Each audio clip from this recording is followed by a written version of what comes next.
Hi friends, Bramayugam review ఏంటో చూద్దాం. ఈ మూవీ ఒక different dark fantasy horror thriller. Story అంతా ఒక పెద్ద భవనంలో 3 క్యారెక్టర్స్ మధ్య తిరుగుతూ ఉంటుంది. అసలు స్టోరీ ఏంటంటే, అర్జున్ అనే క్యారెక్టర్ ఆ పాడుబడ్డ భవనంలోకి అడుగు పెట్టినప్పటి నుండి అసలు కథ స్టార్ట్ అవుతుంది. ఆ ఇంట్లో మమ్ముట్టి తన వంటవాడు మాత్రమే ఉంటాడు. చాలా కాలం తర్వాత తన ఇంటికి ఓ అతిథి వచ్చాడని చెప్పి హ్యాపీగా ఆహ్వానిస్తాడు. అయితే ఆ ఇంట్లోకి ప్రవేశించిన అర్జున్కి చాలా విచిత్రమైన అనుభవాలు ఎదురవుతాయి.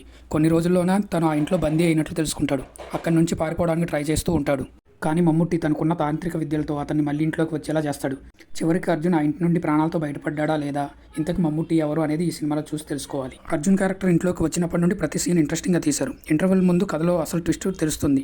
సెకండ్ హాఫ్లో మమ్ముట్టి ఎవరు అనేది, క్లైమాక్స్ సీన్స్ చాలా బాగున్నాయి. ఈ మూవీ స్టోరీ చాలా సింపుల్గానే ఉంది, కానీ డైరెక్టర్ చాలా బాగా హ్యాండిల్ చేశాడు. ఈ మూవీలో మెయిన్ ఎంగేజింగ్ ఫ్యాక్టర్ ఏంటంటే మమ్ముట్టి గారి క్యారెక్టరైజేషన్ అండ్ యాక్టింగ్ ఎక్స్ట్రాడినరీ అంతే.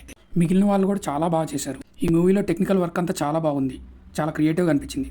థీమ్ అంతా బ్లాక్ అండ్ వైట్లో ఉండటం, ఆర్ట్ వర్క్, ఎడిటింగ్ వర్క్ చాలా బ్రిలియంట్గా అనిపించింది. మ్యూజిక్ అయితే చాలా అంటే చాలా బాగుంది. ఫైనల్గా ఈ బ్రహ్మయుగం అనే మూవీ మనల్ని వేరే యుగంలోకి తీసుకెళ్తుంది.